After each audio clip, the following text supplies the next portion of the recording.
I saw Noah had reposted a photo of Oblique looking to the right at Noah in the race, and he was like, okay, like bet, whatever. I see you in Paris though. He knows all I have to do is be a little bit better. I don't have to be better than you to 30 or 40 or 50 or 60 or 70. I'm gonna catch you, bro. I'm faster than you. And with Jadyn, that was just like, this is a lot of the when she won that prelim, or when she won at Pac-12s, and she like looked at the camera like, oh no, I was like, oh yeah, you got aura, like you win in the, like you gonna medal. Yeah, she got the aura, bro. She got aura, bro. Welcome back to another episode of the Track World News Podcast. I'm your host, Colin Waitsman, here with our esteemed co-host, Mr. Noah Williams. Noah, how you doing today, man? What's going on, brother? I'm blessed and highly favored, bro. I can't complain, man. You know, how you feeling? Doing well. I'm still trying to recover. I was talking before this, trying to get back into the running game, and man, just hopping out after like 5 years of not doing it. It's painful, bro. It's tough. Yeah, man. Stay on it. You know what I'm saying? Go ahead. Let the folks know what you got in this morning or yesterday. I think it was. Yeah, yesterday we did. I did 3 miles. It wasn't 3 miles straight. It was like I did a mile. And then I was like, all right, I got to chill. And like, there were like pit stops. It was like, okay, a really nice fountain. And like, I'm running throughout Philadelphia, really nice fountain. So I'm like, all right, let me chill here. I'm gonna go to the fountain.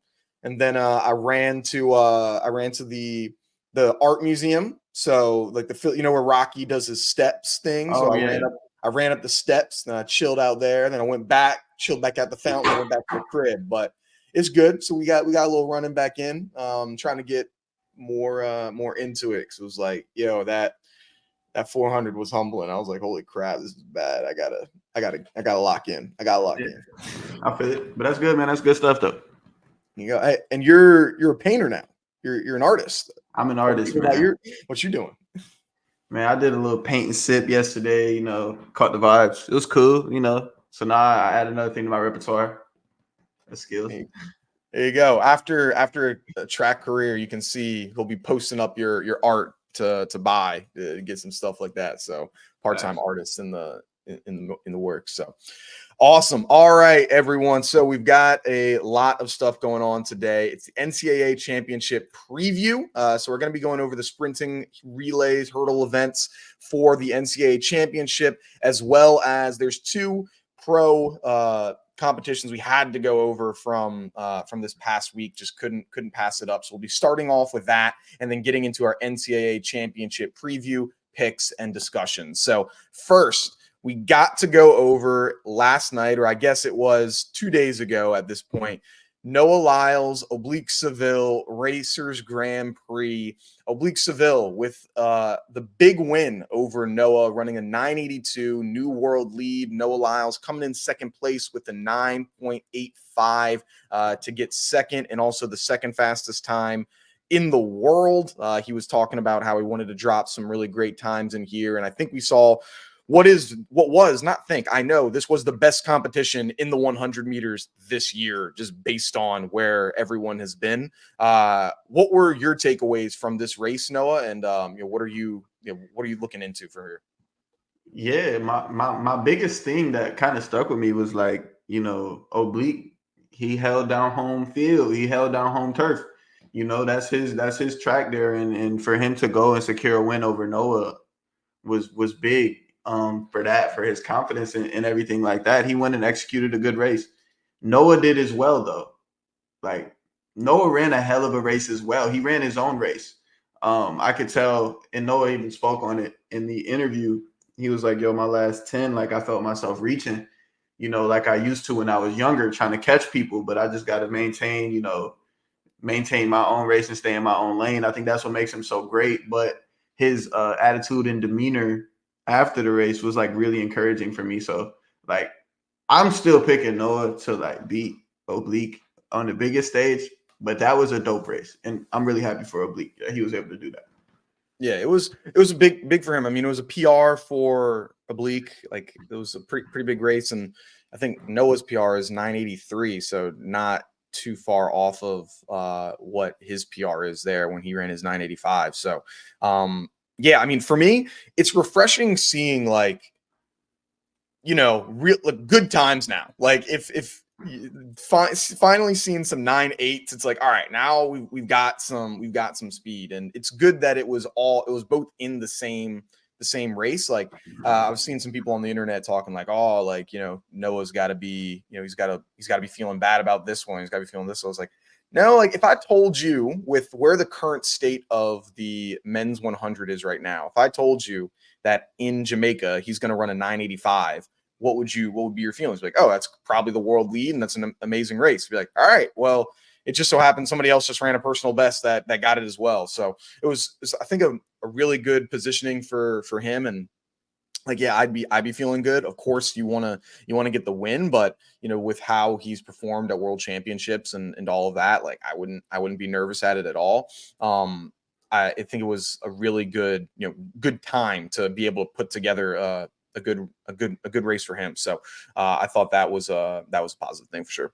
Yeah, facts. I think this is gonna up the urgency for Noah right now. I think he always moves with urgency, but it's gonna up that, especially when it comes to his first 30. Like, what do you mean by?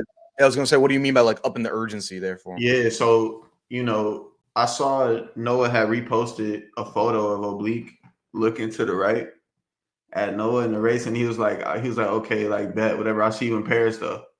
And he's like, I'm hungry, whatever. So when Noah says that, in my opinion, I feel like when he get back to training, he really gonna lock in on that first 30 and make it just a little bit better.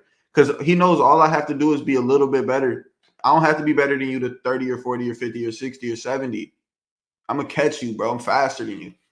So I think when it comes back to training, when Noah get back in the States and whatever, that 2% focus is going to be a little bit more locked in. And I think that's all he really need, because I think Noah can consistently run sub 990, sub 988, sub 986.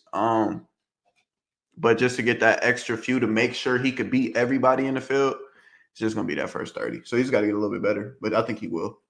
Yeah, Oblique had a really good first the first 30 minutes. Like dude was out, and it was just like too big of a gap for Noah to come down from there when he's getting out like that. I think you're on your home turf. You don't want to lose to to Noah. Like he had that extra motivation going on, and excuse me, and he looked good. Like he looked really good. I mean, I need to see it in the big stage for sure, but I thought he looked good. I'm excited for to see what it's going to look like in New York now, because he's going to be doing the 200 there. Remember, he did say this is where I'm going to get that world lead back. So hey, let's see if he's going to take it from Kenny. Kenny's going to be there. He'll be doing the 100, not the 200, but that's going to be lit there too. So let's see if he gets it.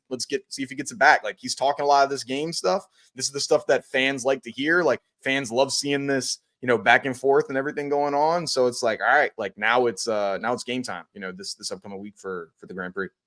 Yeah, man, that New York Grand Prix, he gonna drop a bomb up there, and he's coming off a loss. Like, he ran well, but he's coming off a loss. Bro, he about to drop a bomb in New York, and he love that track, bro. I'm telling you, he about to drop a bomb in New York, bro. That 200 is gonna be crazy. Watch, really. Because that Icon Stadium track, that's where Usain Bolt ran his first world record. So that fast quit, that track is quick, man. So it'll be a good one. It'll be a good one. All right, let's get into our final thing before we go into our college preview. So World Athletics just announced some of their new innovations. So they have a 4-year plan. They go through what does the next 4 years look like for track and field? What are things they're going to innovate? What are things they're going to change in order to make the sport more interesting and compelling for viewers? And so with this, they just dropped it recently. The big one that we're going to be talking about here, there's plenty of items, and I'm sure we'll share links of where you can find them. But the biggest one, the mixed 4x1. So we already got the mixed 4x4, where you have 2 men and 2 women that are on the race. Now we've got the mixed 4x1, 2 men and 2 women on a 4x1. The only time I've ever seen this was, I remember in 2016, where it was Usain Bolt, Asafa Powell, Jenna Prandini, and someone else, I can't remember her name, that had a mixed 4x1. So we don't see it very often. What are your thoughts on a mixed 4x1, bro? I think it's cool, kind of dangerous. I think it's cooler for the countries with like less people. So, they might only have 2 really, really talented 100 girls and 2 really, really talented 100 guys. Not enough for like a full women's 4x1 or a full men's 4x1. So for them to be able to compete and potentially get a medal together like that is cool. And also to see like the most iconic sprinters kind of together, you know, because if like Noah's the most iconic on the men's side, Sha'Carri the most iconic on the women's side. Like imagine seeing them do like a handoff. That would just be like an iconic moment. So, you know, I think it would be pretty cool. I mean, I'm not really pressed for it. Do I want it? Not really. Pause. But like, you know, like it's cool. It's a cute idea. I think it's good for the sport. Yeah, I was going to say the exact same thing of I think this is a good it's a thing to have a moment. So you can have those pictures of Sha'Carri handing the baton off to Noah. You know, the baton to Christian Coleman. Like you're going to have that picture in that moment, and the lead up to the race I think is going to be big for the members of the media. Of we have the two biggest faces of the sport that are going to be on the same track together. But like it to me, it's just not like it's not. If I'm thinking of how is the sport of track and field going to innovate and change to draw in new viewers, I think that this like it'll help a little bit. Like for sure. Like, I mean, I like the fact that we're innovating and we're changing, but does the mixed 4x1, is that the thing where, you know, we have, you know, your friends that are, you know, that enjoy basketball or football or whatever, are they now going to watch a 4x1 race, or are they now going to watch a whole track meet because we've got a mixed 4x1? I don't know if it completely draws the needle, but like, what do you think would be some good potential changes that we could have seen innovated to actually bring, you know, more people into this? I think from a broadcasting viewership standpoint, one of the biggest things to be able to broadcast or be able to keep track of is like when the NBA or NFL mics up players. So you might mic up two players. If you get to USA Championships or actually like nationally televised event, mic up Sha'Carri, mic up Noah, mic up Grant.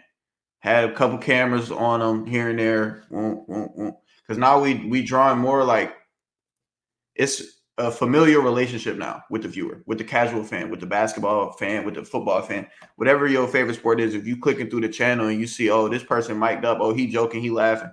Oh, wow, that's what she said before the race. Oh, I want to see this now. Oh, she said she about to whoop that girl's ass. Oh, I want to watch this now. You know what I'm saying? So just having more intimate relationships with the actual people, finding a way to do that. And also with like the tunnel fits and stuff like that, because with the younger culture, I think Noah's kind of spearheading that, and that's kind of already catching as far as the NBC broadcast and stuff like that. But from a broadcast perspective, sorry to get long-winded, but from a broadcast perspective, the best way to grow is to create an intimate relationship between the athlete and the viewer. So I agree. Little cool shit like that. Yeah, because like in our sport, as an athlete, like your actual competition is so short. Like the buildup is everything to it. Like you're building up the press conference, the media, and then you're only racing for, you know, for some people 10 seconds, and that's it. Like, you know, a basketball game, it's like what, 48, 60 minutes, whatever it may be, versus just like, yeah, you're going to be coming out here and you're going to race for 10 seconds, and then you're gone. We got the next event. And so it's like, hey, how do you build that relationship with the fans and with the athlete if they're not really seeing you do a whole lot? Like, because it's so short. So yeah, if you can have those, like, hey, we mic'd them up during warm-ups, and like here's what they're saying or whatever it may be, like those types of things, I think that could be good for sure. Hey, so like out of the broadcast, which track meet has the best broadcast in your opinion? Ooh, the best broadcast. So my favorite, like I say this all the time. Well, this is, it's almost, I want to say one more event, but it's a great kind of transition. NCAA Championship, in my opinion, is the best by far. The NCAA Championship is the best track meet in the entire world outside of the Olympics. It has the best broadcasting team. I love that RG3 is in there. He brings a new type of audience, a new flair into the competition. I love that there's stakes with the team. Like they're tracking after every event where the team is and how they're going. I really like the production that they have. They line up the events so it kind of is a cohesive storyline instead of just like, hey, we're going here, we're going here. NCAA Championship is, in my opinion, the best the best track and field that we have to offer. It's the best. I remember like always watching NCAA meets, and one thing that they always did well, they're gonna interview you before the meet. Like even for the SEC championship, because ESPN has the licensing rights for those meets. So, you know, they're gonna interview you before the meet, and they got their pre, you know, they already creating the storyline, and I could see them broadcasting it on national television. I wish that the different, you know, these Diamond League circuits and even like American Track League, when they are on television, like, yo, let's deep dive here and invest our time in creating a story around these athletes so somebody could draw to it. I ain't trying to see excuse my language. I ain't trying to see a dang, you know, basically Travis Miller Twitter posts of just video clips of races. Like that's cool, but I don't know this athlete. I can't even see this athlete's face when they run it. You know what I'm saying? So yeah, NCAA meet, they killing. NCAA clears. It's the best, and I'm hoping that they like go in that direction with some of the pros of like, yeah, let's talk before the meet. Then one thing before we changed over. So I'm thinking, what events would I like to see? So what things do I think, you know, for the track and field, like instead of the mixed 4x1, what would I like to see? There's two events. One of them I think is more realistic than the other one is kind of like a hope that we'll never see, but we'll go through it. I'd say number one, the 40-yard dash. Like that is a number that like I'm trying to think, what is something that other events, other people can like put you know, face to a name. They recognize the times, they know what a 4.40 is, they know all of that. I'd love to see a 40-yard dash. That would be great. Now it's done differently, like because in the NFL combine, you're on the track, you're on the field, and you go on your own time. Versus if you have a 40-yard dash, it would be on a track, and you would have a starter's gun, and you're running against other people. But our athletes are faster than NFL athletes, so I think it would kind of even out. But that's something that I would like to see, a 40-yard dash, because I think we would be able to get some more, you know, interesting debates going on. And the last thing, this would never happen, but we have to have something like an all-star competition. I'd love for there to be a 4x1 where it's coached by like sprinters, and we have the members of the 4x1 be different athletes from different pro sports. So like, hey, we have a team and like an NFL 4x1, like maybe it's the NFC East, and it's all players like from the NFC East do like a 4x1, and it's coached by Noah Lyles. Then you have an NBA, you know, West 4x1, and it's coached by Sha'Carri Richardson. You can make like a whole event, the lead up to that, of like you know, kind of similar to how the Ultimate Fighter in UFC is. It's coached by these pro people, and you're trying to fight to get, like, I think something like that, where now you can bring other athletes that have a track and field background into the sport a little bit, and in a cohesive way, where it's not like you're fighting against us. It's like, hey, we're helping you, you're helping us. I think that would be pretty cool for fans to watch, and more people, where it's like, oh shoot, like, you tell me, I can see, you know, I'm an Eagles fan. I got Saquon Barkley that's going to be running in this 4x1, like throwing back to his track days, or DK Metcalf, Tyreek Hill, they're coming back. Like, I like to see that. Like, I think that could bring in a cohesion and bring the sports and the leagues together. It's probably never going to happen, but that would be something that I think we could have some really good storylines for, you know? Yeah, just to have a way to bring those football players into the sport, because it's cool. I love it. I love the little, like, that dynamic of track versus football speed. I love that. So find a way to bring them in would be dope. I want to see like a sprinter's gauntlet, or almost like a sprinter's pentathlon, where, like, you know, you got the fastest man in the world, but like, all right, fuck it. Let's see who the best sprinter is. We're going to run a 100, 200, 300, and 400. Or we could throw in like a 150 or something like that. You know what I'm saying? But it's like a 3-day event. Everybody in the same field too, just like they do the pentathlon. But it's just sprints. I like that a lot. Like, who's going to be the best sprinter today or this weekend? That'd be cool. Yeah, you can say, I'm the greatest sprinter. I'm the greatest sprinter a lot. Like how decathletes say, I'm the best athlete in the world. Like, no, I'm the best sprinter. It's like, oh, I won 5 events. I won the 5 sprinting events. Are you telling me that I'm not the best sprinter in the world? Out of here. Get out of here, bro. Like, no, I like that a lot. Ooh, you might be cooking with that one, Noah. You might be cooking, man. All right. So we might have to see if we can get that going. But Good stuff. So a lot of things going on the pro side of things. Let's now shift our focus a little bit to the NCAA Championship. So we have a lot of events. We'll be covering a lot of the sprinting, the sprinting events that we have going on here. We'll start it on over with the men's side of things with the 100 meters. This is one of the more exciting events that I think. I think there's a ton of people that could end up winning here. Who are your picks for the men's 100, Noah? Go Tigers, baby. I got Godson Oghenebrume taking first place, top spot. He did show me like a little bit of ebbs and flows this season, but I think he's definitely ultimately gonna walk out of there with a win. He the most ready, big dog. Yeah, who you got though? My winner, I got Shaun Maswanganyi winning it. Okay. The dude, he needs to get a win. Dude's been in. He comes in second and third all the time. He's due. I think he's due for one. I got him winning. He was third last year. He ran a 989 at West Prelims. And he needs to get his get back against Godson, who stared him down last year. That was pretty tough. So I think I got him for the win. And then I got Godson in second.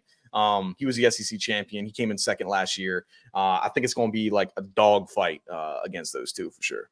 And did you have a bronze medalist? Yeah. For third, I have Favour. Is it Favour Ashe or Favour Ashe? I think it's Favour Ashe. I'm not sure though, all the way. Yeah. Favour Ashe. So I got Favour Ashe.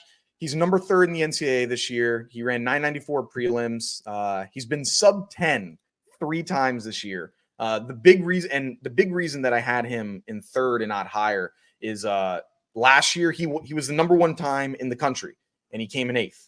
And so it's a matter of, are you going to be able to perform when the lights are the brightest right now? Like we saw last year where that wasn't necessarily the case. And he's a different athlete now for sure. But it's just, I think we've seen consistency with Shaun and Godson of being the top dogs all the time. Like they've performed right where you expect them to.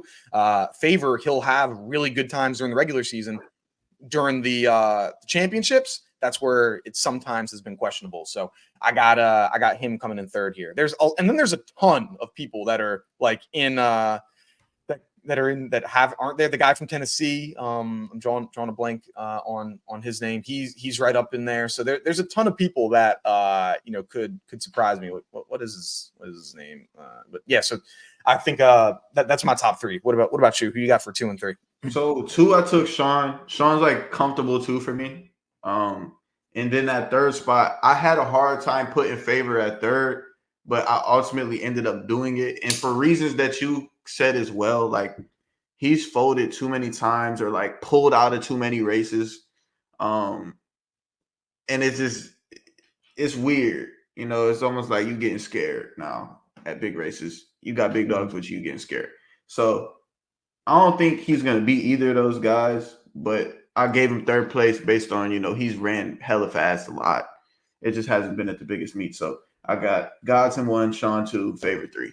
Mm-hmm. And there's go Tigers, of course. I have a feeling there's probably going to be a trend here with some people you might be picking a win. If I had to guess, some other people. I mean, I'm going to butcher his name for sure right here.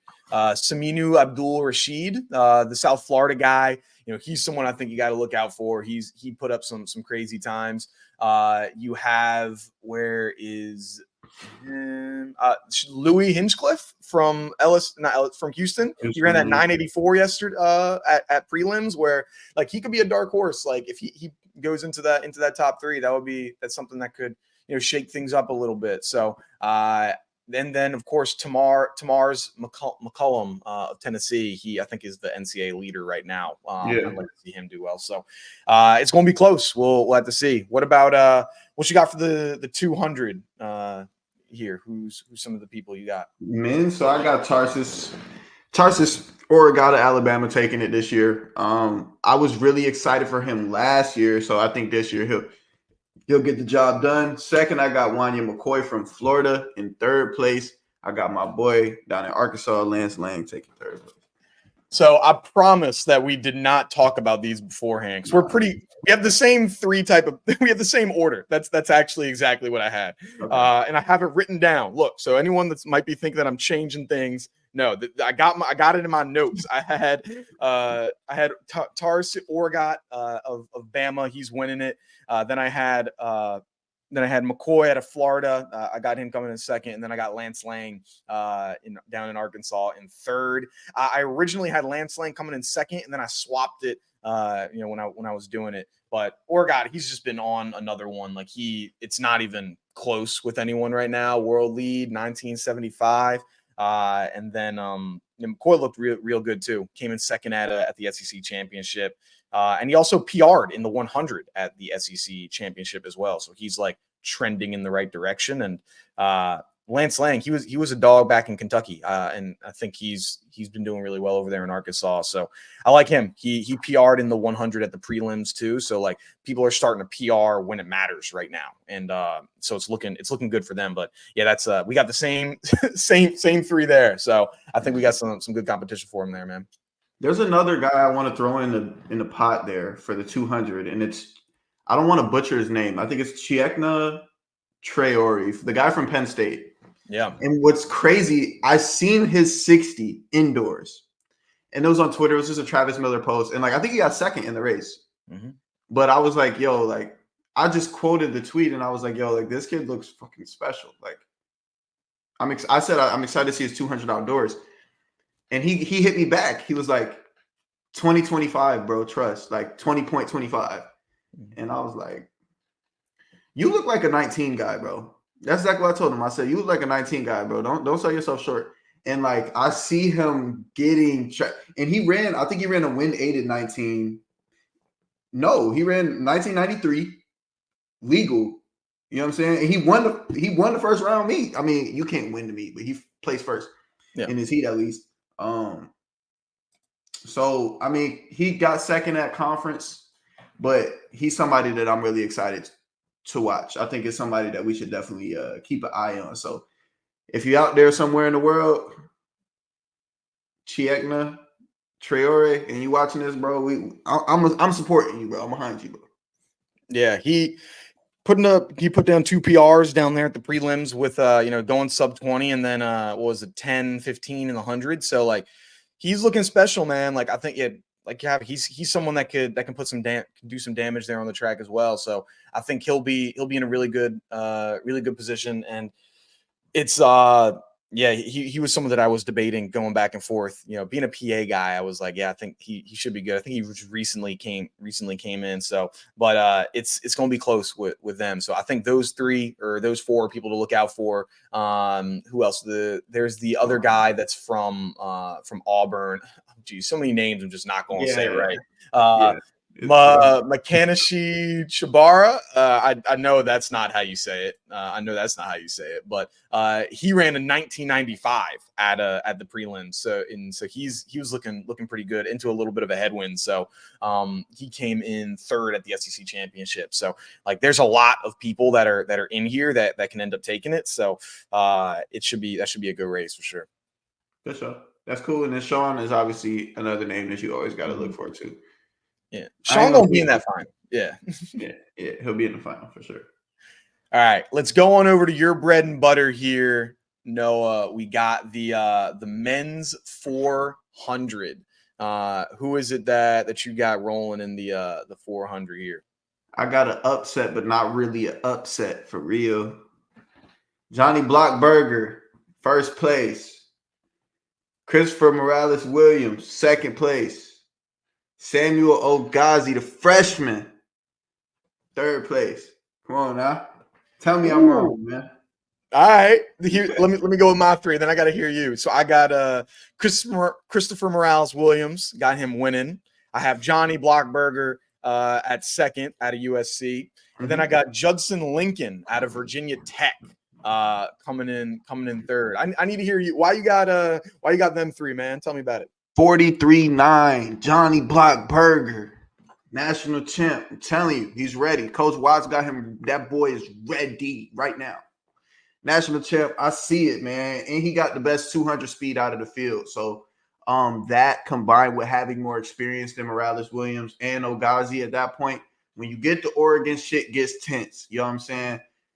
Just saying. So I'll take Johnny Blockburger. I think he's got, Coach Carroll is a phenomenal coach, and Coach Watson's when they coached together for a long time. So it's about a dead even tie with the coaches, but it's something in my gut just tells me Johnny Blockburger is ready for this, and he got the top end speed. He said, I remember what happened in the past. I'm not going to let that happen to me this time. I'm going to go 43.9, Christopher Morales Williams, 44.18 in another phenomenal run for him. And Ogazi, probably a little bit further back, 44.60, 44.70 in that range. So it's going to be – hey, look, Caleb McRae is another one that I want to see do well. He kind of had – I think he had some injury or some head shit going on indoor. I don't know what exactly happened, but he had some stuff going on. So if he could, get on the podium, I'd be happy for him as well. All right. Yeah, I like for me it's hard because he's the indoor 400-meter world record holder or Canadian record holder in the 400. Chris, it's hard to say, the guy that's got the world record ain't getting it. For me, I don't know, man. That's tough. But yeah, I've liked Johnny Blockburger for a while now. I think he's been consistent, and he's on that 4x1. I remember when I first saw him when I think USC won the 4x1 that one year. Maybe they came in second.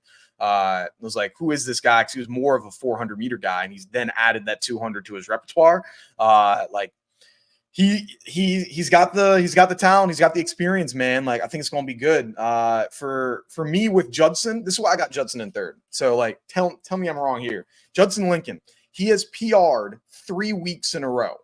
Every single week he's PR'd. He PR'd in the 100 3 weeks ago. He PR'd in the 200 2 weeks ago, and he PR'd in the 400 last week. And so he's got the speed with the 100 and the 2, and then now he's PRing in the 4. You're transitioning in the right direction, man. That's what I got. All right, I feel it.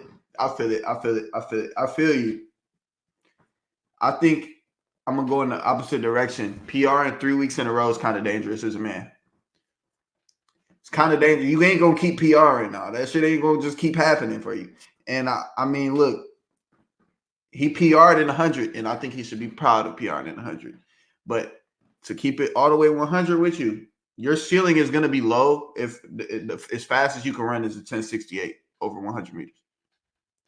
I like to be supportive and happy, but I gotta it's gonna be a cap for you as far as how fast you can get around the 400. If your PB is only gonna be 10.68 in over 100 meters. No hate, no shade at all either. You're a talented ass athlete, but I can't put him in my top 3. That's why. All right. Can't do it. You ever race again? You raced against Johnny back in when you were at LSU? Yeah, I raced Johnny. I think I raced Johnny when he was still at Arizona. Mm-hmm. And Johnny came out the gate swinging his freshman year. He came out 44.7 first meet. Damn. As an outdoor opener in college is crazy, 44.7. So Johnny's been around the block, man. There you go, man. So we got a couple good ones. All right, I don't hate that.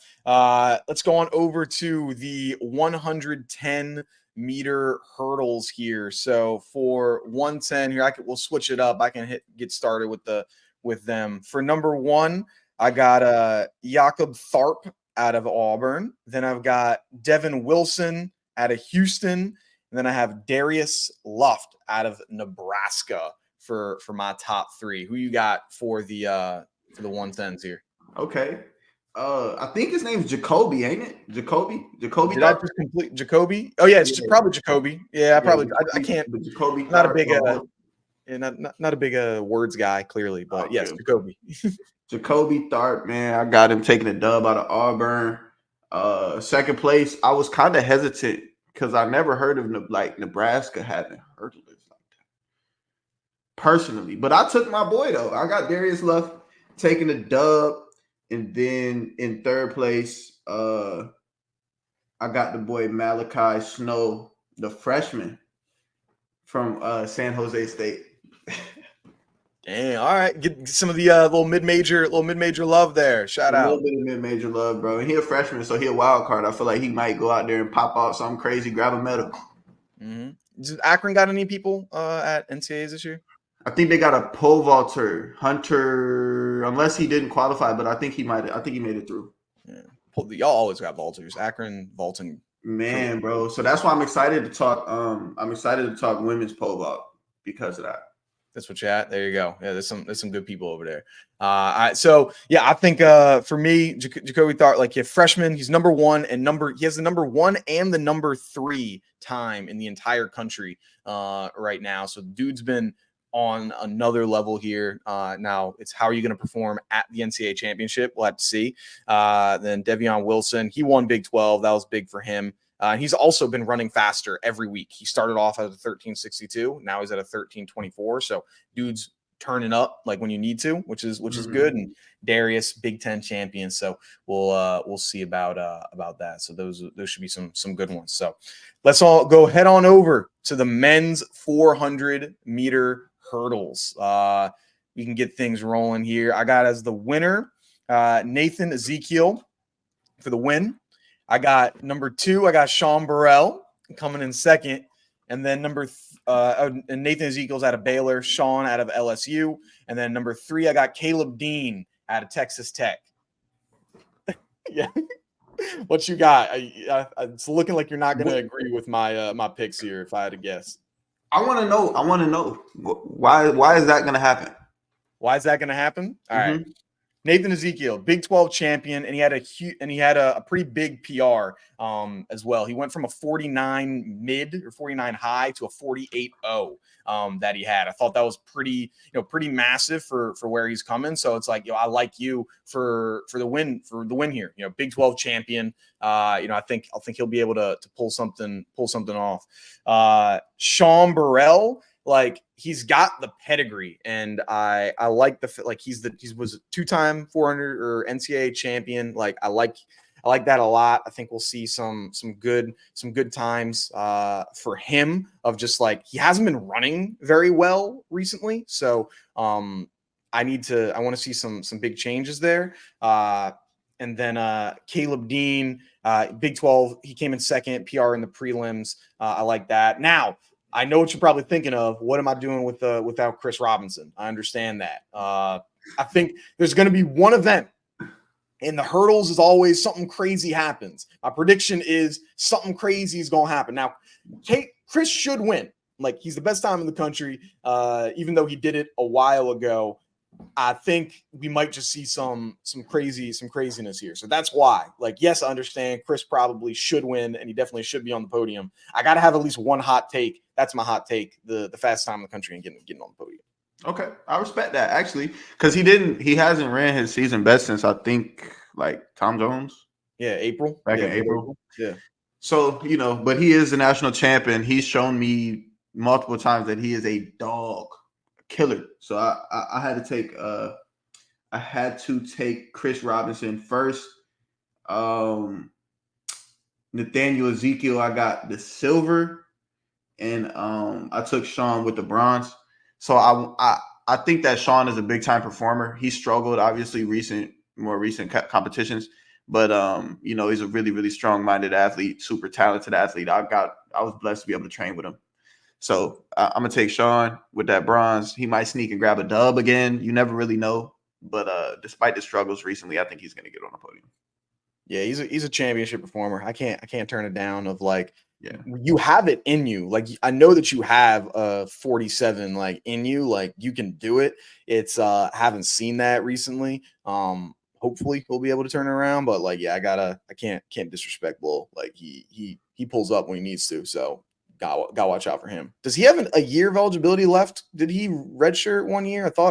I know he was going through injuries. I don't know if he has another year left. I can't remember.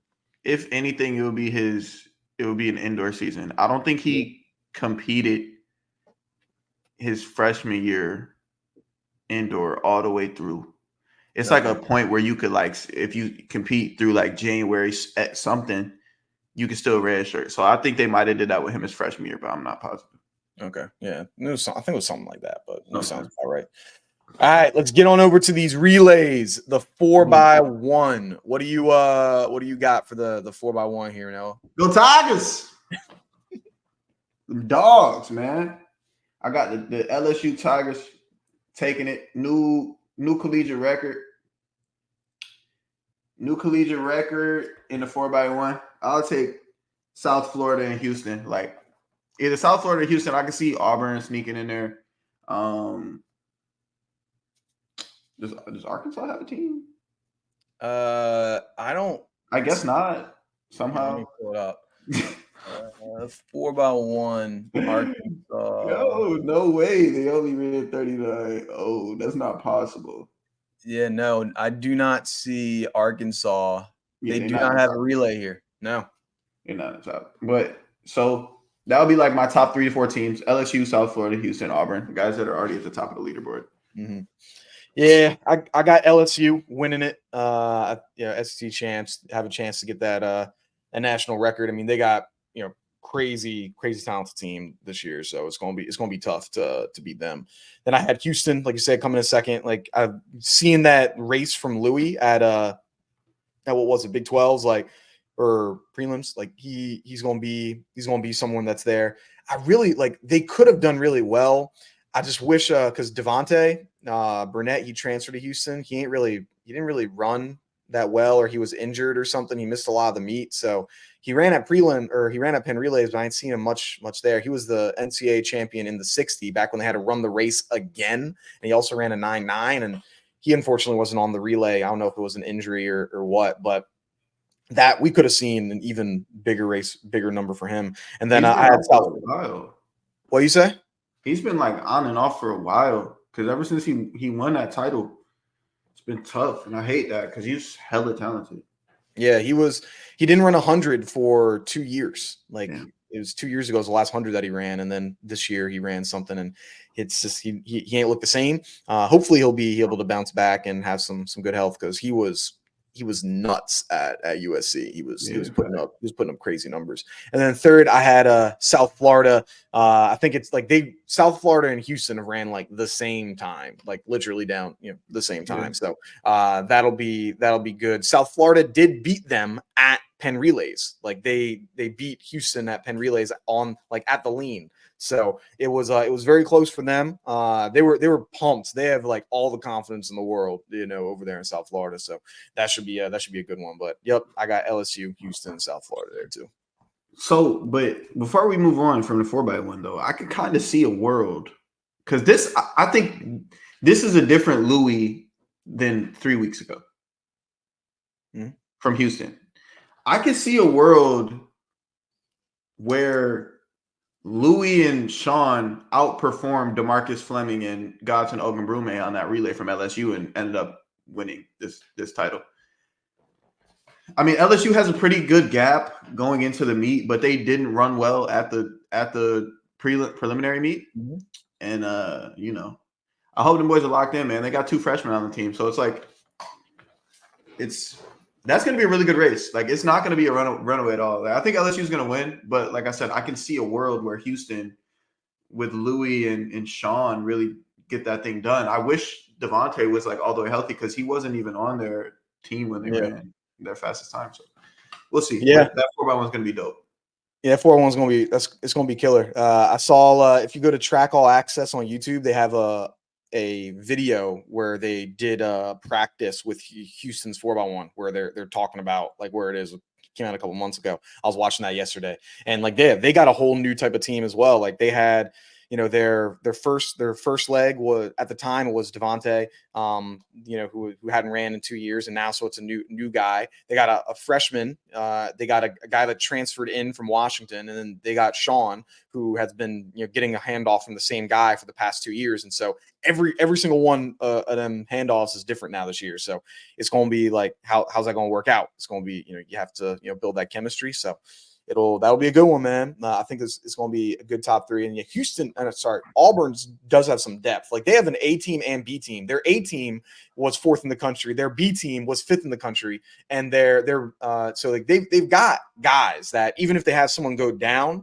they can still put together like a top tier team. So don't mess on them. And when you got Favour, who is one of the top in the country, like don't be surprised if you don't see him drop something crazy. So I think that'll be a good one there too. Then let's close things out on the men's side here with the 4x4. Who do you have at the 4x4? I might upset some people with my picks here. I'm gonna let you know that right now. People not gonna love my picks. What you got? First place, I got Bama. Second place, I got Florida. Third place, I'll take Arkansas. All right. So people ain't gonna like these. Number 1, I got Texas A&M bringing home the win. Number 2, I got Arkansas, second place. Number 3, I got Florida. It's so close right now. People, what's up, bro? What's up? I just want to hear the explanation, bro.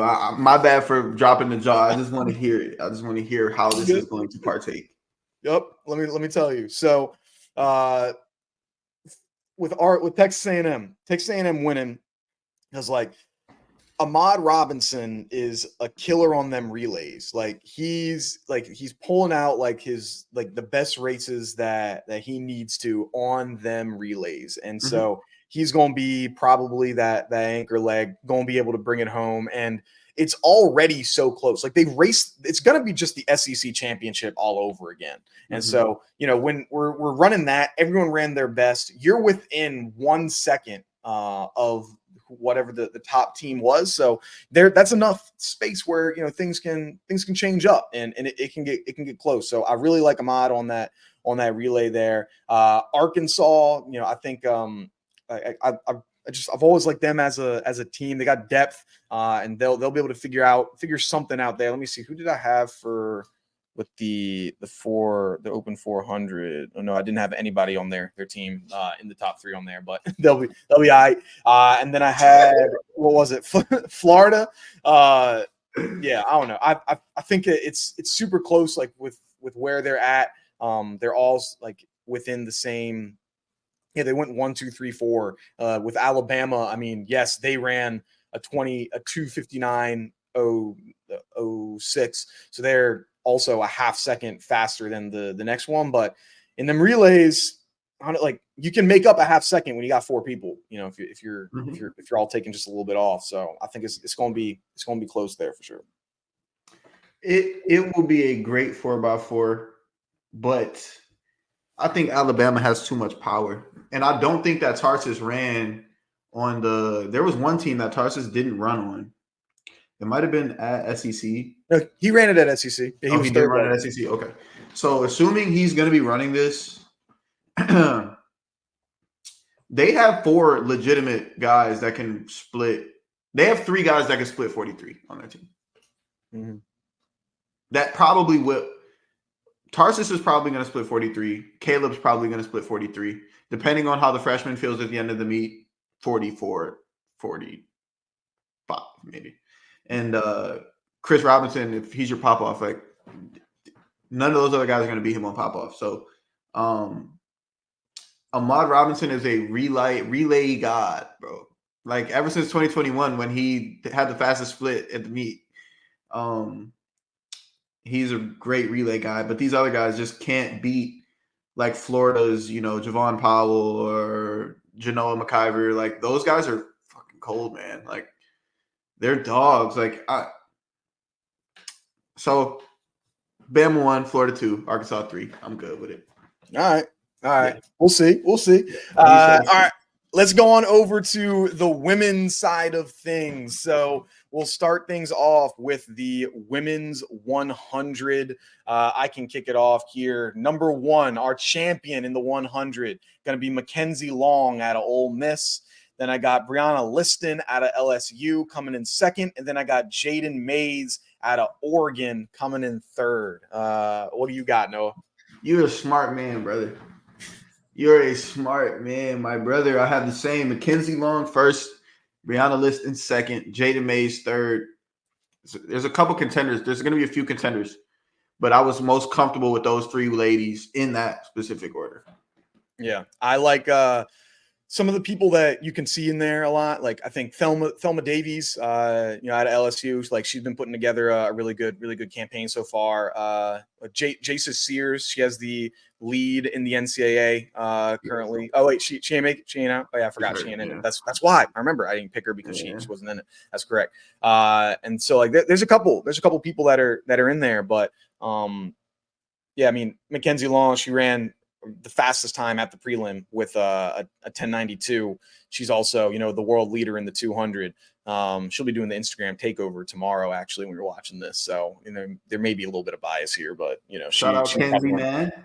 Yeah, so that it's gonna be great. And then with Jadyn, that was just like, this is a lot of the when she won that prelim, or when she won at Pac-12s, and she like looked at the camera like, oh no, I was like, oh yeah, you got aura, like you went in the, like you going medal. Yeah, she got the aura, bro. She got aura, bro. I saw Justin Gatlin and them was talking about her on their podcast, but we beat them to it though. Yeah, we were there before. We was talking about it already. This is where the Jadyn Mays hype train began. Mm-hmm. So it's nice to see Oregon back in there with some sprints, man. I mean, they had McCoy Williams a couple years ago, and then I guess years before that they had like Hannah Cunliffe a couple years for the women. So it's been some time since Oregon's had some good sprinters for the women's side of things. So yeah, it's gonna be some pressure. She ran a 10:83 at prelims with just 2.3 wins. So there's gonna be some stuff there. So I'm excited. Were you around when Brianna Lyston was around at LSU? Mm-mm. She wasn't there before. Okay, yeah, sophomore. I guess that is you missed a second ago. Yeah, different timelines. Yeah, different timeline. All right, let's head on over to the 200, the women's 200. I've got for this one Mckenzie Long winning. She's going to do the double. First time we've seen it since Cambria Sturgis out of North Carolina A&T. Then I've got Thelma Davies coming in second. And then I got Jameesia Ford out of South Carolina coming in third place. What about you? Okay, I like that top three. And Jameesia gave me a hard time. Sorry. Yeah. She gave me a hard time. And I'm going to say why in a minute. So first place, I got Mckenzie Long securing the double.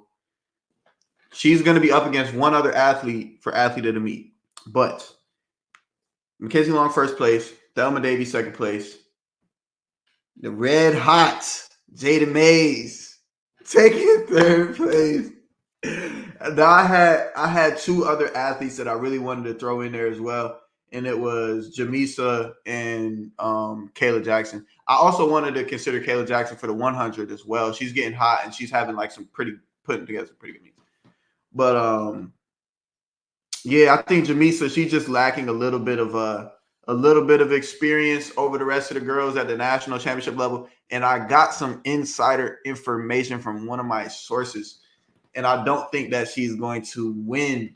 I mean, I don't think that she's going to get a medal, even though I think she's great. She's great. She's absolutely awesome. But I don't think she's going to get a medal. All right. The Brianna Lyston, she's in there. She's someone I think could do well. She ran a what was it? Where'd it go? I just had that stat a second ago. She did when she ran her, oh man, why is it showing up the men? But she ran her PR into a headwind, or season best into a 1 meter headwind at SEC championship. So it's like, she gonna be coming through there as well. There's a lot of doubling here on the women's side of things, which usually you'll have some people that are just primarily going on one of it. But yeah, she's going. I think there's some big ones, but. Jadyn May, you think she's gonna get it? She's coming through. She's like 9th or 10th right now in the country. Bro, you think she's gonna get that? She did run. She ran 22-1 with a 2.7 win at the prelim meet. So like, she's right there. Like she's right there with all them other girls, bro. Aura, she gonna win. I mean, she gonna get third. I think it's gonna be tough. Like. I mean, okay, with the aura, all right, I'll be all right with it. On your home track senior year, after putting together the season she's put together, and the 200 is going to be after the 1. So say she get third in the 1, like she's going to be hot. Like, okay, bet I could go run the 2 and do this and do this in the 2. So it's not that crazy. how big is it, do you think, for the fact that she is at home, so she doesn't have to travel and everything? Like, you feel that, like, when you're going to the track meets versus like when y'all had meets at LSU, like, did you feel very different, or like It's how a do you think cheat it will help? code. It's a cheat code. It's a cheat code, man. When you home, you come to the track in the morning, you might got to do your shakeout on your home track. Advantage, you don't have to worry about travel. You don't have to worry about the change in your sleep schedule. East Coast athletes, it's about to be a 3-hour time difference for them. Like, everything's going to be way different. So Jadyn's already accustomed to, the pollen and the weather and all of that goes on out there in Oregon. So it's not a shock, So obviously it is a big advantage, especially in this sport. Mm-hmm. All right. Let's see it. Let's see what you got there, man. Let's see it. Have you been to an NCAA meet before? And not like a NCAA, not a championship or a prelim. So no, I haven't been to one of them things. No.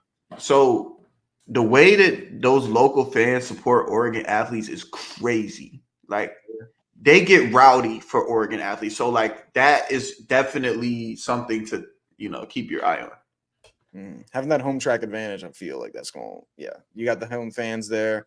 And like, Oregon's still in school, like, at that time too. Like, so they'll be able to have some, because they're on the quarterly system. They don't have semesters. So the students are still going to be there. So y'all might be able, they may still have like even more students that are packing that arena, because what else are you going to be doing in Oregon in June, in the beginning of June? You got nothing, nada. So you might as well go see some track, so maybe we'll see that. Let's go on over to the 400, the women's 4. Who do you got for the women's 400 here, Noah? This one was tough to call, but first place, I had to calculate this. First place, I'm going with Amber Anning out of Arkansas. Second place, I got Nickisha Price out of Arkansas, and then third place, I didn't want to give Arkansas a sweep, but I was like, that I have to give them a sweep because they probably are going to sweep. So Kayla Brown third from Arkansas as well. All right. I've got I don't have the Arkansas sweep, but I was close. I have Amber Anning winning. And then I got Nickisha Price coming in second. And then I got Aaliyah Butler out of Georgia breaking it up. I think like she's coming in hot. I mean, she came in fourth at the SEC. She was fourth at NCAA indoors, so she's got to get back. Like, I ain't coming in fourth again. I got to get this medal. She's tired of seeing these dang Arkansas people leading the pack. So I think she'll be able to put something together. If I'm looking at any, like, what athletes could actually take out in Arkansas, like, I think she's honestly, like, right now the only person that can. Like, I don't think there are many other people in this pack that are going to be able to put some people out. So I think I got Aaliyah Butler she's a sophomore, she's medal here before, versus Caitlin Brown, she's a freshman. This is her first time doing it. So how's that gonna change things? Like, I think she's gonna be able to take it here. I see that too, because when I was making mine, I was like, I mean, she's a freshman, and if anybody were to get bumped out of that top 3, it would be her. But I'm like, she's gonna be right there with her training partners. I don't know. So that's why I stuck with the Arkansas sweep, but I completely understand and can see Aaliyah sneaking in there as well. So it'll be close, but I think it'll be a good one. Yeah. Let's get on over to the 100-meter hurdles. What do you got going on for the 100-meter hurdles here? I had a hard time with the 100-meter hurdles. This didn't really go as I expected it to go. My initial winner didn't make it out of the first round with Aaliyah Armstrong, so I kind of had to switch up my picks here. But first place, Maribel Casiendo. Second place, I got Grace Stark. And third place, I got Renaya Jones out of UCF. All right. That's not too far off. I got Grace Stark winning, coming in first. Then I have Maribel out of Washington State coming in second. Then I got the Tiger, Lee Phillips, coming in third. Okay. I think that's what's going to be. Grace has, like, in my opinion, one of the best stories this year with, like, the injuries that she's been going through, and so finally being able to come on back and be healthy. SEC champion. She ran a PR there. Like, she was someone where, like, she's been in those contentions a couple years ago when she was like, with for Bowerman's and everything like that. So I love that she's back. I love that she's healthy. So I think that she'll be able to do it. And yeah, I think Phillips is going to have to avenge her fellow teammate, Aaliyah Armstrong. She's out. She's like, hey, got to get that represent for the Tigers there. So we'll see how that rolls. Yeah. I think Leah has a compelling case. Leah and Shania both. I believe Shania made it through in the 100 hurdles as well. I might have to double check, but I believe that she did make it through for both hurdle events. Maybe not. Yeah, I think she did. She did. I got her in the. I'll get to her in a sec. I think I'll get to her in a second. Yeah. So Shania Bellamy, out of LSU, she's also done some great things, and she's edged Leah a few times this year. So I would be interested to see how the national meet goes with those LSU girls. I know they're going to be really fighting for points because they're up there at the top. So we'll see. Yeah. All right, let's head on over to the 400-meter hurdle. So I'll get things started here. I got Rachel Glenn winning it, the high jump doubler, which is super interesting to me. Then we've got Jasmine Jones out of USC. So Rachel Glenn is out of Arkansas. And then third place, I got Sydney Townsend out of Houston getting the win there. So that's my top three. Who you got? I have Rachel Glenn winning, Jasmine Jones second, and Akayla Garrett third place. I think that Rachel is the other person that will be contending for athlete of this meet, other than Mckenzie Long. That's kind of how I see it. I was blessed to be on a team with Rachel in 2022 outdoor team, USA team, and she's a very, very talented athlete. So I think she'll win. Jasmine second. Didn't she win 60 indoors, 60 hurdles? Jasmine, 60-meter indoor champion, and she was second last year in the 100 hurdles. So she's switched from the 100 to the 400 hurdles. Yeah, that's crazy. So those are my top two, and I would have honestly my winner. I picked my winner of this event back in like freaking November because I thought that Vanessa Watson at Florida would have won. I've known Vanessa for a long time, and I was like, yo, she's about to win this year. But she unfortunately got injured and wasn't able to make it to this meet. But for those who are here, Rachel Glenn, dub. I need to see her. I really want to see her win as well, like because she fell at SECs. She fell over the hurdle when she was easily going to win it. And she's the second fastest runner in Arkansas. She'd have the school record at literally any other school, but it's the fact that she goes to the same school that Britton Wilson went to. So she does not have the school record there. And yeah, like for athlete of the meet, I mean, yeah, because she'll be able to, if she can get that high jump championship, she can win there. Like that'll be big. But I think it'll be tough. Like the reason I got Mckenzie up in there is like because if you win both and she has a chance to be in that 4x1, that can be good. But also, like I mean, Rachel Glenn's gonna be in the 4x4. So will she? Yeah, she was at SEC. I'm pretty sure. Let me go and check. Yeah, Arkansas. No, Rachel wasn't on the team at SEC. She wasn't. Or at when they just broke the record last week. I don't think Rachel was on the team. She wasn't on that. Not the record-breaking team because it was Nickisha. Rosie was their pop-off. So I'm seeing for the 4x4.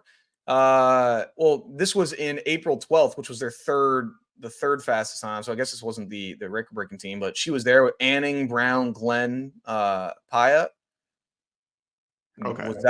That was earlier in the year. So no, I guess that it hasn't updated for whatever reason to show. Well, I think that it'll be interesting because if Coach Johnson decides like, okay, she won both, do I want to throw her on this relay just to like, because we're going to win the relay. Do I want to throw her on this relay just to see? Because the team that broke the record, it was Rosie, Nickisha, Kaylin, I think their name is. Yeah, and Amber. Yeah. It just didn't update for whatever reason. But I mean, he very well could throw Rachel in for Rosie and probably get very similar production. And help her get a third gold. I don't know, but because Kenzie has the nod with the relay, they're gonna score. Mm-hmm. So they'll have to decide like where the team's at, how much of a leader, or do we got to get this? Like what's going on? So yeah, no, that'll be a close one. That'll be a close one. 4x1. What do you got at for your women's 4x1 here? Women's 4x1, I got LSU getting a nod over Ole Miss in a close race, and then a little bit further back will be Oregon. So I think it'll be a race for like those two, and then Oregon will be a little bit behind them. All right. I had Ole Miss with the win. I got Tennessee in second. And then I got LSU in third. Tennessee's got depth. Like they got a B team that I thought was like third or fourth in the country right now. So like they got some good people there. And they were the SEC champions. So they won at SEC. Ole Miss came second, LSU third. I think they're going to be really close for them. So Mckenzie Long getting 3 golds.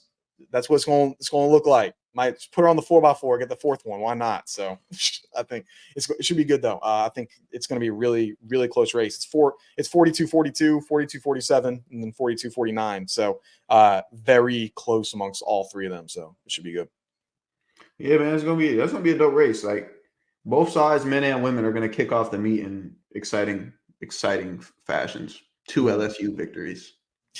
2 LSU victories. Get out of here, bro. All right, 4x4. So who's coming in second and third place? Because we know Arkansas is winning. I don't even know why they're racing. They don't even have to do the 4x4 women. We already know who's winning. They don't even have to run them because we know they're going to win. So what do you got going on for the 4x4? 4x4, I got South Carolina second, LSU third. All right. I got a little different. I had Tennessee in second, South Carolina in third. I think Tennessee is going to get the silver in both of these. I think they've been looking good throughout this past year. What did they get in at SEC, the SEC meet? Man, what was it that they had? The Tennessee team? Yeah, the Tennessee team. What did Tennessee get at SECs? I'll figure it out later. But yeah, so I think that they're gonna be coming in second. They're coming in third. But Arkansas. Is the collegiate record going down? Probably. So we're going to see the women's 4x4 record and the men's 4x1 record, both of them going down, do you think? Yes. On a quick whim, there's a chance that the 4x4 record on the men's side goes down as well. Ooh. 4x4 record for the men going down, huh? Bama hasn't run their best race yet. I think that their guys are going to be loaded a little bit. Like they'll be all of them are going to run in the finals of their own individual events, but I think that those guys are super strong. Like they have a chance to break that record. I don't see any other team breaking it, but that Alabama team might break it. We'll see. They're lucky because Orogot, he's not doing the 100 because he didn't qualify in the 1. So he'll have a little bit fresher legs doing just the 2, and then for this 4x4. So they got a chance with them. Okay, it could happen. We'll have to see. And then any other events that you saw that outside of the sprints that you wanted to touch on, things that you thought were interesting storylines, anything you want to go on? I got 2. Michaela Rose. 800 meter LSU. She lost the indoor meet. She what? I'm sorry. Didn't she lose the indoor meet to the Stanford girl? Yeah, that's correct. That's big. Like that's a big story. Michaela's basically been almost unbeatable over these last 2 years in the NCAA. So to see if she can take that crown back, this is the test of that, and to see how far she takes it. She's put some special performances together. She keeps running under 2 minutes every time she steps on a track. So Michaela Rose, that's going to be a very exciting event. If you guys don't watch the 800, you should definitely check out the 800 for this meet. And also the women's pole vaults. Let's go. Okay. Pole vault. Come on. I have the top 3 if you want to hear it. Oh, let's hear it. All right. So I got Hannah Mole. First place, taking it up. Mm-hmm. Second place, Tori Thompson. Third place, I have Amanda Mole getting a bronze medal. Now, hold on 1 second. I just want to pull this up.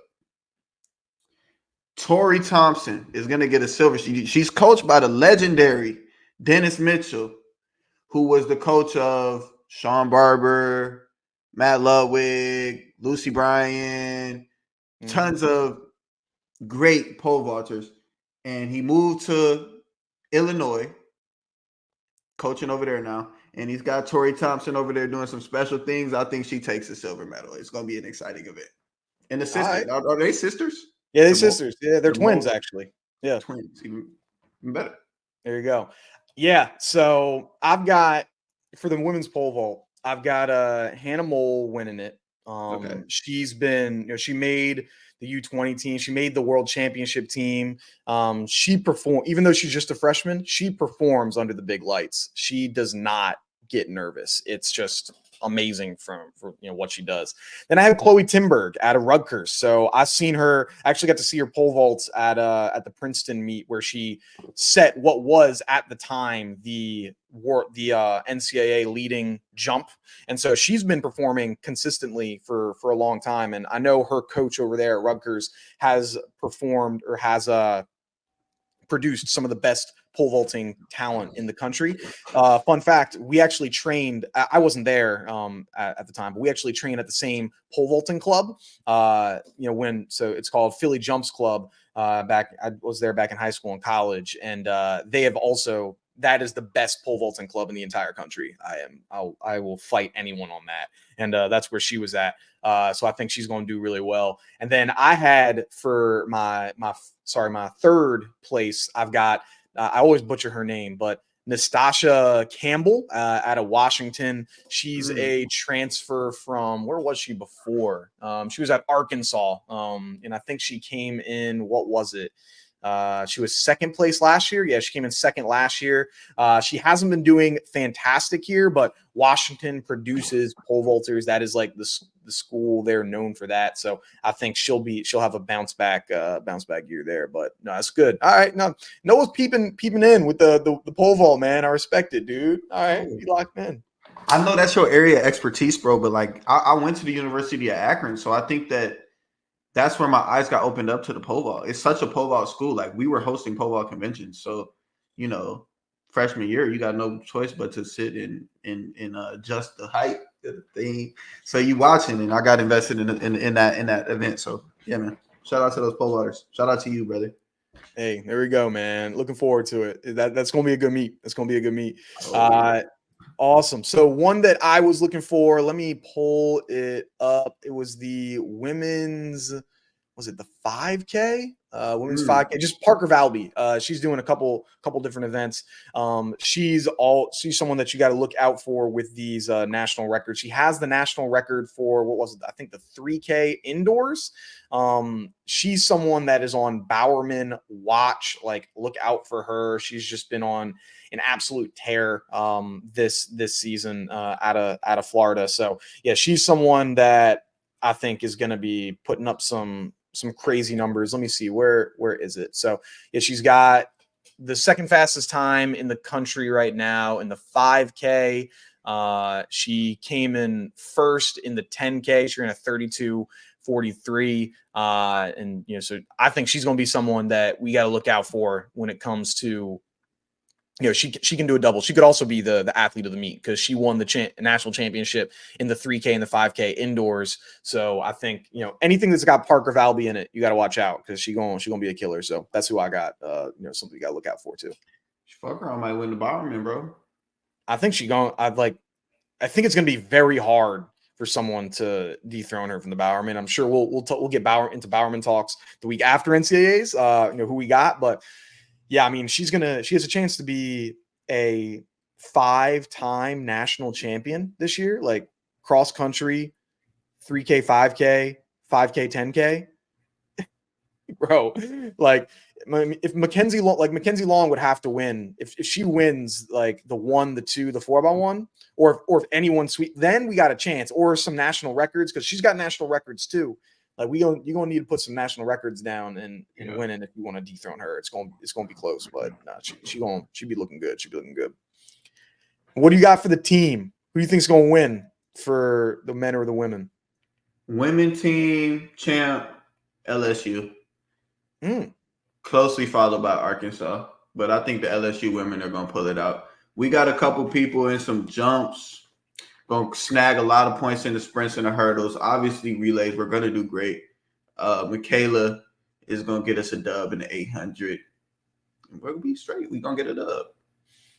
I got Arkansas, man. I don't know how they you get Arkansas got numbers, bro. They got bodies in this this championship, man. Like, I think it's gonna be real hard for them not to end up getting the win. Like you said, LSU, they got some people. They in some good in good position, but I feel it's gonna be tough for them not to get the win. So I got Arkansas taking home the dub here, man.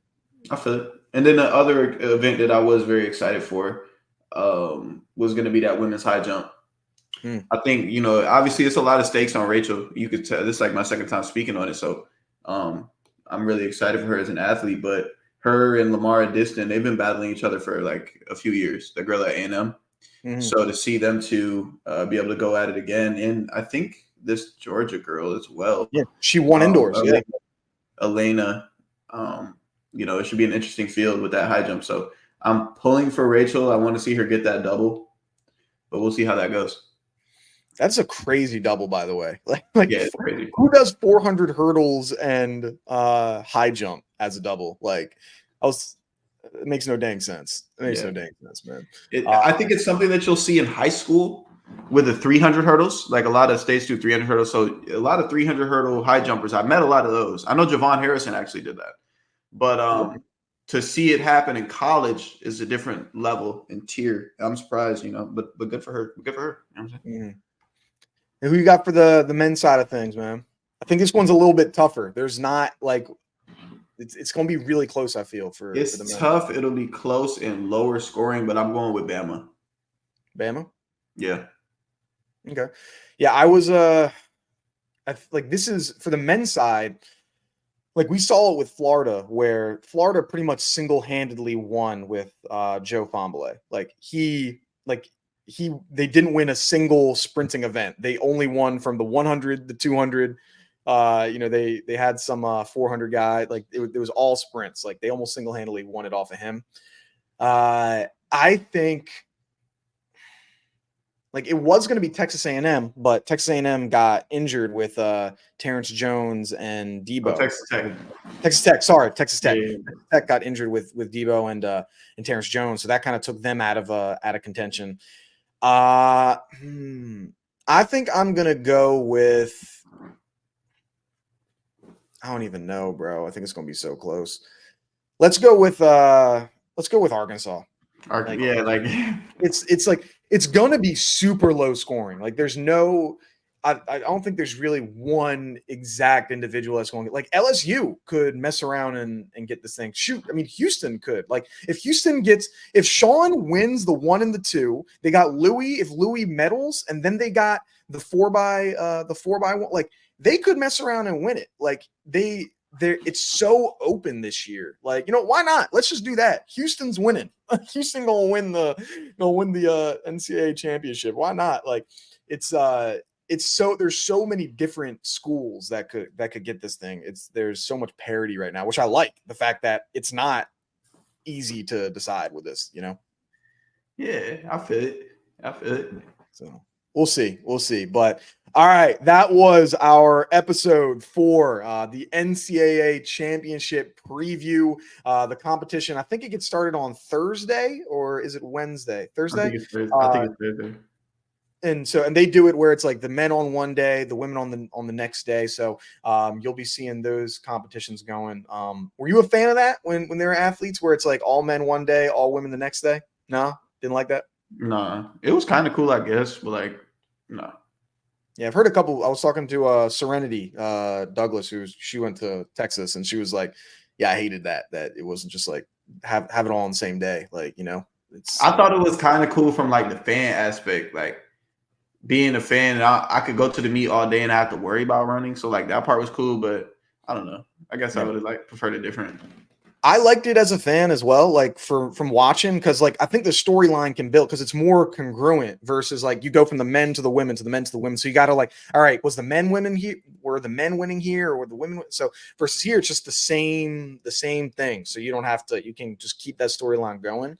for the viewership aspect of it, but it's not something that I don't care too much about it. Like if you changed it, I'll be like, all right, that's cool. But all right, man. NCAA's gonna be good.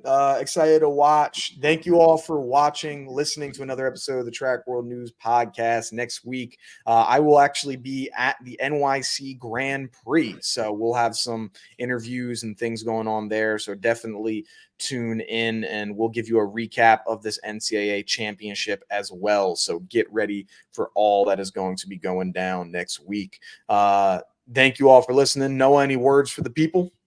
And we enter a championship season, man. It's an exciting time for our sport, but I appreciate y'all tapping in, man. It's a lot of fun. Bet. All right. We'll see y'all later. Peace.